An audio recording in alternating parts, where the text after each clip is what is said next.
L'armure de Lionel Baratheon. Je suis comme divisé en deux grands extrêmes. Sa cuirasse, ses spalières, ses gantelets, son gorgerin. J'aime tout à ce sujet, puis on arrive à son casque.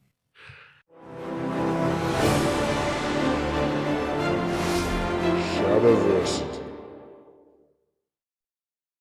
Salutations, je suis Chad. Et salutations, je suis Tyrone. Et Tarente, j'adore un chevalier des 7 royaumes. Oui, c'est fantastique. N'est-ce pas génial? Une série télé de haut niveau. C'est probablement en ce moment mon adaptation préférée de George R. R. Martin parce que j'ai beaucoup d'avis sur House of the Dragon et certaines choses qu'ils font avec cette série. Je suis inquiet pour la prochaine saison.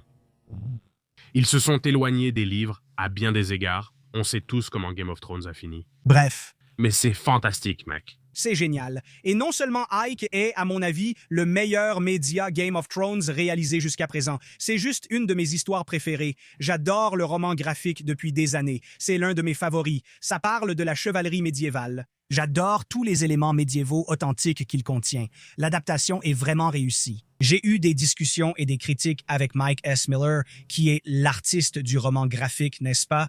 Donc il a travaillé directement avec George Martin sur tout ça. Génial. Je peux discuter avec Mike, un ami et l'artiste du roman graphique Shadow of the Conquered, qui porte sur la garde de nuit. Si vous voulez voir notre discussion et même des critiques d'épisodes sur notre live stream sur la garde de nuit et sur Shadowversity, j'ai adoré plonger dans les aspects médiévaux de tout ça. Nous avons testé le coup de casque. Le coup de casque. Vous savez, si vous savez, vous savez. Nous avons aussi analysé en détail une scène de combat complète du procès des Sept. Et maintenant, je veux regarder l'armure, faire une analyse approfondie de l'armure qu'on voit, parce que c'est l'une des meilleures armures médiévales qu'on ait vues à l'écran depuis des années. Oui, tout à fait. Oui, il n'y en a qu'une que je n'aime pas. En fait, il n'y a qu'un seul casque que je n'aime pas. Tout le reste, j'adore. Globalement, comme je l'ai dit, je pense qu'ils ont fait un excellent travail. Oui. Il y a de petits détails dont nous allons parler. Donc, je veux passer en revue l'armure de chacun qu'on voit ici, en gros. Mais commençons par l'armure de Dunk, donc celle de Duncan. Maintenant, voici Dunk juste ici. C'est assez intéressant, non? C'est le type d'armure le moins cher comparé à ce que portent les autres chevaliers. C'est l'armure la moins chère, la plus courante. Oui. Mais c'est réaliste. Ce que je veux dire, c'est que si tu as peu d'argent, tu voudras d'abord une cotte de maille. Non, c'est le meilleur choix. Alors, qu'est-ce que tu obtiens avec ça? C'est comme, je ne peux pas me permettre une armure complète, tu vois, en plate. Ou alors, si je prends juste, j'ai besoin de protéger mes mains, je dois protéger ma tête, je dois protéger mon cou. Tu obtiens ces petits éléments avant d'avoir l'ensemble complet, tu vois? Et ça, c'est vraiment génial. Oui, c'est absolument génial. Et l'une des choses intéressantes à propos du casque, c'est qu'il ressemble un peu à mon casque juste là. Alors, est-ce que c'est parfaitement fidèle historiquement? Je veux dire, il y a un certain débat autour de ce casque, mais celui-ci est en fait une réalisation plutôt correcte. Tu parles du casque? Le casque pour l'instant. La cotte de maille, c'est de la cotte de maille. On ne peut pas se tromper avec la cotte de maille. La gorge, je pense que c'est parfaitement correct. Et encore une fois, c'est l'un des prochains, genre, d'accord, toi, ton casque. Tu as ta cotte de maille. Il a ses grèves qui sont un peu difficiles à voir sur celui-ci, juste ici. Et ce sont en quelque sorte des gantelets moufles, tu sais. Désolé, je les ai appelés grèves tout à l'heure. Non, ce sont des gantelets. Ce sont des gantelets moufles. Parfait. Dans l'ensemble, c'est vraiment brillant et précis. Mon seul reproche n'est même pas lié à l'armure. C'est ce qu'il porte par-dessus l'armure. Donc, et regardez, ils ont pris ça du roman graphique. Donc bravo pour l'avoir adapté fidèlement. Mais ce qu'il porte, c'est un scapulaire monastique. Ça s'appelle un scapulaire monastique. Et ils existaient à l'époque médiévale, mais les chevaliers les portaient rarement par-dessus leur armure. Les chevaliers portaient généralement des jupons, des brocarts. Y a-t-il un nom allemand obscur pour les types de manteaux brodés que nous portions par-dessus leur armure? Et il y a aussi les tabards. Beaucoup pensent à tort que la scapulaire monastique, ce tissu descendant entre les jambes typiques des paladins, est un tabard, alors que ce n'est pas le cas. Pour la fantasy, ça ne me dérange pas. Ouais. Je veux dire, ça ajoute de la couleur, ça apporte un petit... C'est juste que le courrier peut être un peu ennuyeux. Tu vois? Et ça ajoute un élément visuel à son personnage. Ouais. D'une manière évidemment très, je dirais, iconique parce qu'il continue de le porter. Absolument. Très bien. Ensuite, Baelor Targaryen. Ou Volas, oui. Vauvlar, l'armure de son fils. Donc, dans l'ensemble, j'adore. J'adore. Ouais. Qu'est-ce que tu aimes là-dedans? J'adore toute cette flûte. La flûte. C'est magnifique. Et pas seulement ça, les détails où les sommets de la flûte ont été un peu usés par le temps, ce qui lui donne un aspect plus vieilli, tu vois, usé, et c'est exactement ce qui arrive. D'accord. Les armures étaient peintes à l'époque médiévale, et c'est en quelque sorte le résultat de ce qui se passerait. Donc, les cannelures sont magnifiques. Le gorgerin, je suis un peu mitigé à ce sujet parce qu'il y a des cas où les gorgerins étaient sous la cuirasse. Et le fait qu'il soit par-dessus signifie qu'une épée pourrait passer sous le gorgerin et toucher quelque chose. Et on dirait qu'il est un peu étranglé par ça. Habituellement, il y a de toute façon des bords roulés sous la cuirasse. Donc, si quelque chose passe en dessous, et en général, tu portes aussi de la maille ou autre chose. Donc, il y a comme 3 couches pour arrêter les choses. Donc, ça me va. D'accord, la crête. Bon, très bien. Pour être précis en héraldique médiévale, il s'agit ici de l'emblème ou symbole. La crête désigne la partie au sommet du casque. Donc ici, c'est le symbole, l'emblème. Oui, Targaryen a l'air bien. On dirait que c'est juste une sorte de chose ronde attachée dessus. D'habitude, il l'intègre davantage dans la cuirasse. Mais je pense que c'est une exécution tout à fait valable de la façon dont il pourrait le faire. Ouais. Le seul problème que j'ai avec ça, c'est qu'il y a beaucoup d'aspects tridimensionnels qui ne sont pas du tout bons pour l'angle du bras. Si quelque chose frappe ça, Ça va l'attraper partout sauf juste là. c'est mon seul problème avec ça, mais c'est plus une question de style que de fonctionnalité. Mais à part ça, c'est probablement mon préféré. Ouais, c'est plutôt bien. Le seul problème que j'ai, c'est cette espèce de truc nul qu'ils portent autour de la taille, non? C'est juste un délire de fantasy où ils ont juste des plaques de cuir ou quelque chose comme ça. Et c'est vraiment nul, genre si une épée frappait dessus, ça se plierait facilement et ça glisserait dans l'ouverture, c'est vraiment pourri. Ouais, parce que je sais qu'il existe différentes armures. Genre, ne me cite pas là-dessus, mais je sais que pour l'armure de samouraï, ils ont ces grandes sortes de... Je vais juste les appeler des tassets parce que je ne sais pas vraiment comment ça s'appelle, mais ce sont des plaques un peu comme ça. Elles se ressemblent beaucoup. Un peu, mais elles sont en métal et généralement reliées par des anneaux mâles. Mais je ne sais pas si c'est en métal ou non. Non, je pense que c'est du cuir. Voilà pourquoi. Et ça a l'air, oui. Donc, je ne suis pas fan de voir ça dans la fantasy. C'est courant. Tu te souviens de l'armure des Stark dans la saison 1 de Game of Thrones, avec des plaques métalliques sous le cuir et de grands espaces entre elles? Ils ont accepté parce que ça semblait cool, même si ça n'a aucun sens. Alors, il existe des armures superposées comme ça, comme l'armure lamellaire, et des sortes d'écailles en cuir très épais, mais ce n'est pas le cas ici. Eh bien, pour moi, l'armure des Stark a toujours ressemblé à une mauvaise brigandine. Ouais. Une sorte de brigandine en cuir. Le principal problème, comme tu l'as dit, ce sont les grands espaces entre les plaques. Donc, ça ne marche pas vraiment bien. Pour moi, ça ressemblait surtout à une brigandine, c'est ce que je ressentais.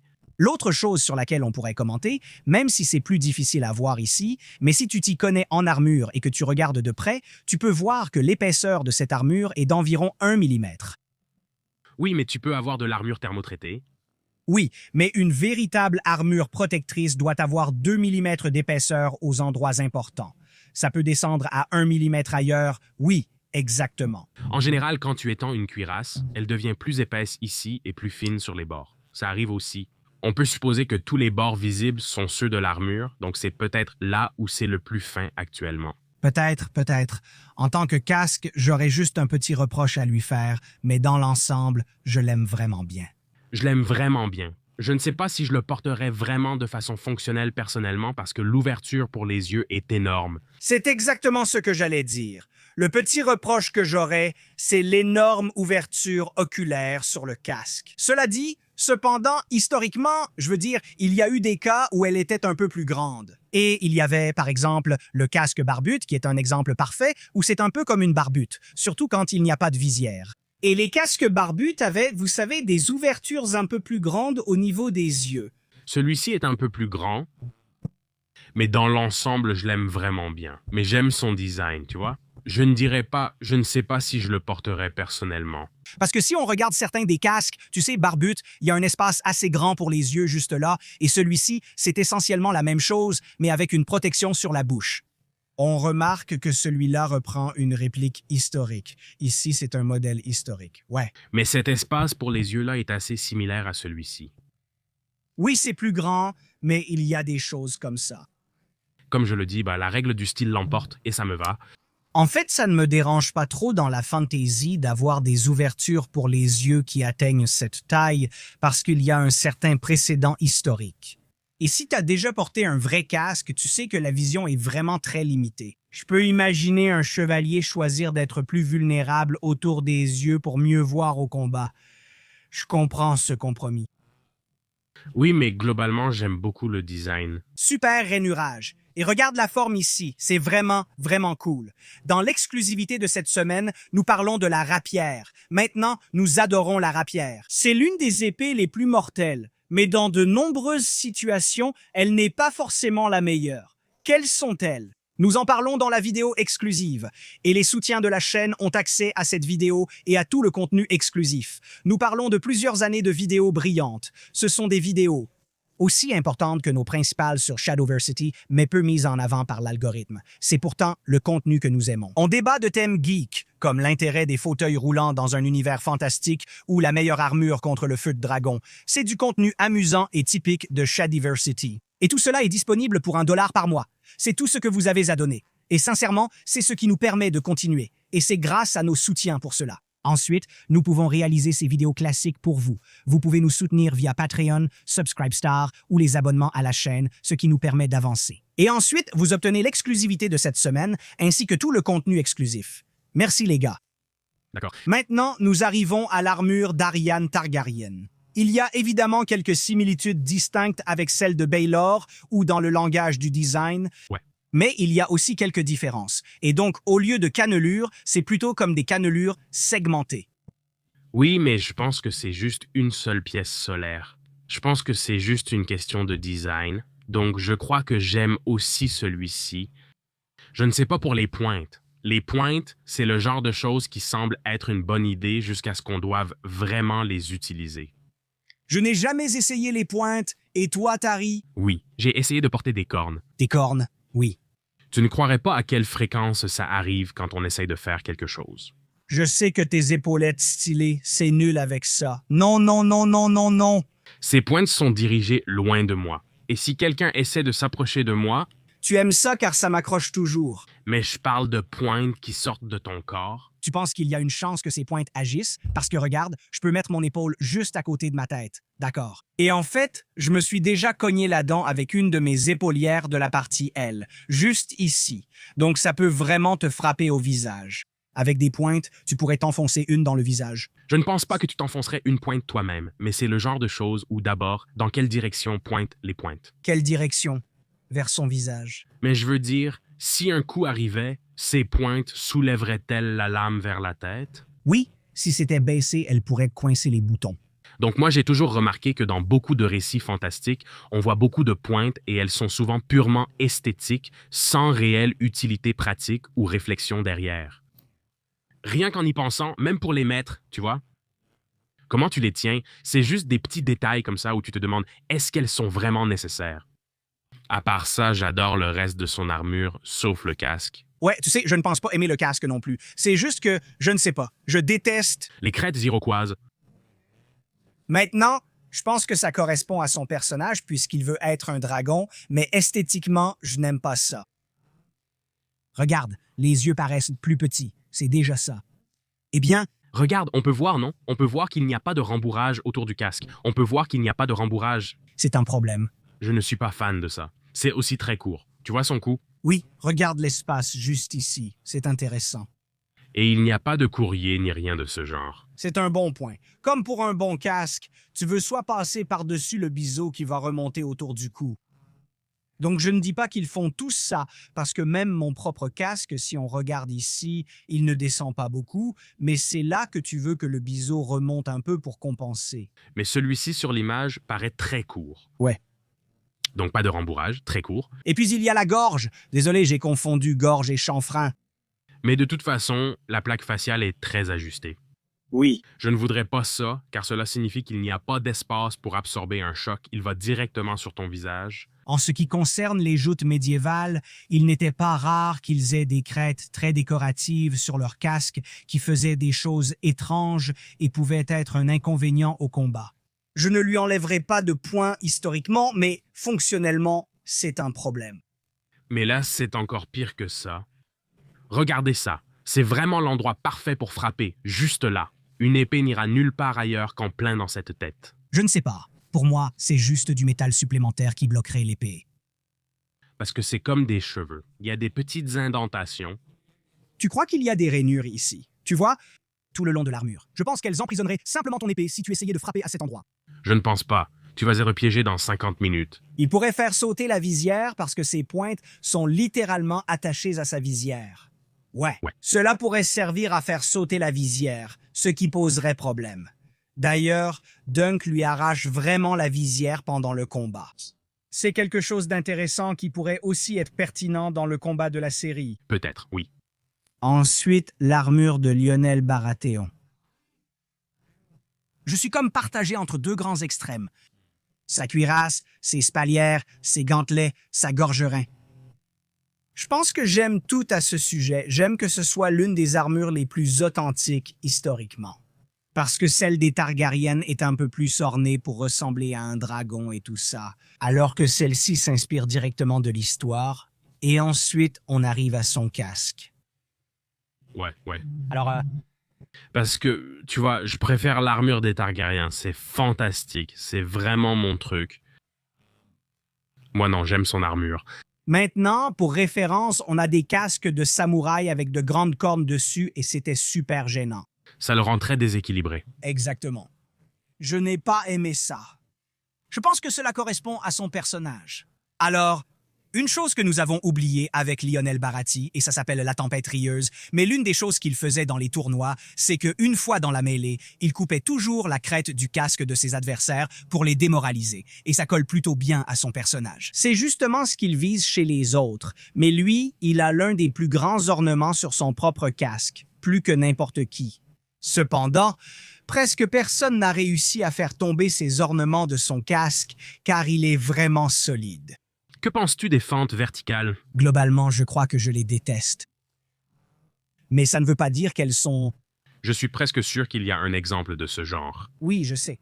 Par exemple, il existe des casques, lequel a une barre centrale et deux barres latérales. Je ne m'en souviens pas. C'était dans notre vidéo sur les casques. Je crois que Nate l'avait amené. D'accord. Donc le contexte, c'est que je sais à quoi l'art est censé ressembler et l'art c'est... L'art du casque de Baylor est parfait.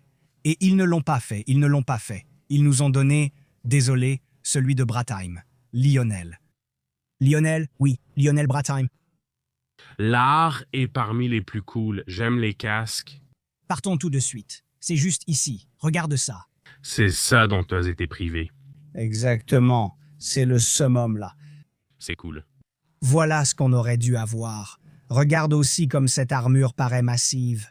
C'est vraiment une représentation parfaite de Lionel Baratheon, là. C'est juste trop cool. Mais oui, en comparaison, ça a juste l'air franchement ridicule. Je ne dis pas qu'il n'y a pas de précédent historique pour ça. Et regarde, il y a déjà eu des casques ouverts. Mais tu ne choisirais pas vraiment d'avoir un casque ouvert pour une joute, non? Je trouve juste que ça n'a pas l'air bien. Eh bien, ça ne te protégerait pas contre une lance. Une lance trouverait facilement une de ses ouvertures. Ça ne te protégerait pas non plus contre un coup d'estoc d'une épée. La seule chose, c'est contre les coups de taille. C'est efficace contre les coups de taille. Mais à part ça, ça a l'air ridicule et il y a de gros défauts. Ouais. Et l'autre chose, regarde l'écart entre le casque et la gorge. C'est carrément une zone de décapitation, là. C'est juste que... Je déteste ça! Je déteste ce casque! Ouais. Mais j'adore son armure. Donc, tu sais, parfois on gagne, parfois on perd. Eh bien, je ne comprends pas pourquoi ils n'ont pas simplement mis l'autre casque sur l'illustration. Ils auraient tout à fait pu le faire. Exactement. Pourquoi ce choix? Cela me laisse perplexe. Oui. Faisons une analyse rapide de certaines de ces autres armures, puis faisons une dernière analyse plus approfondie. Donc, l'armure de Makar est un peu dans la même veine que toutes les autres armures Targaryen. Tu sais, même qualité, même défaut. J'ai oublié le nom de ce gars. Je n'arrive pas à m'en souvenir sur le moment. La rampe ou quelque chose comme ça. Mais regarde, j'aime bien le fait que sa coiffure passe sur son œil manquant. On ne voit pas assez de rembourrage sous la coiffe. C'est juste une cotte de maille avec quelques plaques. Pour la maille et les plaques, j'aime bien, c'est une référence historique. L'armure de la garde royale est ma préférée, juste derrière l'armure Targaryen. Tout ce que j'aurais à faire, c'est ça. J'ai adoré l'armure de la garde royale, Allons voir de plus près les gardes royaux. Ouais, c'est comme... car cela s'inscrit dans la tradition Targaryen, mais de façon plus discrète. Flashy. J'adore le genre d'homme. Mon cerveau vient de bugger. Ne fais pas attention aux tassets de Spoulder. J'aime bien les tassets ici, parce qu'elles ressemblent à des ailes de dragon. Donc, une vraie armure est généralement plus ajustée et moulée.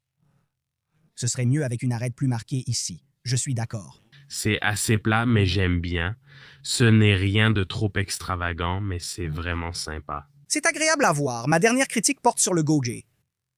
C'est juste ce gros truc qui dépasse au cou un peu déplacé. Ça pourrait être mieux fait. La seule autre chose que je dirais, c'est que tu pourrais probablement ajouter un peu de cotte de maille. Tu sais ce qui me dérange un peu? Par exemple, la gorge-rein de Dunk est parfaitement adaptée à son cou et à ses épaules, et elle est bien ajustée. Mais ensuite, tu as gauche comme ça, qui est juste là, et puis ça ne ferme pas correctement autour du cou non plus, et ça ne protège pas vraiment. Il se trompe souvent sur les gorge-reins dans de nombreuses armures de plate complète, sauf celle de Dunk. Donc tu dis que l'armure du personnage principal, lui, va vraiment bien. Oui, oh. Qu'il aurait cru... Mais dans l'ensemble, j'adore que ce soit beaucoup plus fidèle à ce que l'armure de la garde royale devrait être. Oui, c'est une armure blanche. Et il y a quelques détails subtils et simples que j'aime vraiment. Beaucoup de petites cannelures ici, les tassettes, les gantelets, j'adore. Les épaulières sont superbes. L'armure de Stefan Fossaway, celle-ci est brillante, elle a attiré beaucoup d'attention, d'accord? Et... D'accord, je ne l'aime pas vraiment, en fait. Je ne le déteste pas. Je ne le déteste pas non plus. Mais ce que j'aime bien sûr, c'est le thème Fossaway, les pommes, tu sais, partout et tout ça. Je me demande si elles sont vraiment en relief ou creusées depuis l'intérieur de l'armure. Ou si elles sont simplement posées dessus serait plus solide. Est-ce que je suppose qu'il faudrait que ce soit brossé au bronze? Juste trempé à chaud. Ouais. Cette couleur est-elle possible avec une trempe à chaud? Oui, comme une couleur paille dorée, oui. Je suis presque sûr, ça semble plus solide. Peut-être que je me trompe. Nous afficherons un tableau des couleurs de chauffe de l'acier. Mais ça pourrait alors faire tomber la poutre. N'est-ce pas? Je suis assez sûr que tu peux le faire. Par exemple, il existe des moyens d'obtenir cette couleur d'armure. Je pense que la couleur importe peu. Ouais. Mais tu pourrais simplement utiliser les pinceaux en bronze. C'est une méthode.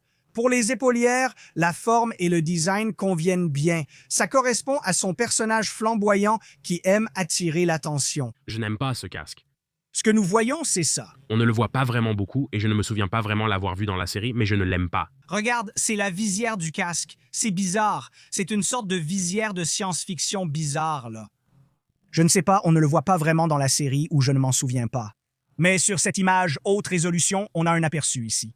Ouais, je ne suis pas fan. Pas fan du tout. Franchement, dans l'ensemble, je donnerais probablement à son armure.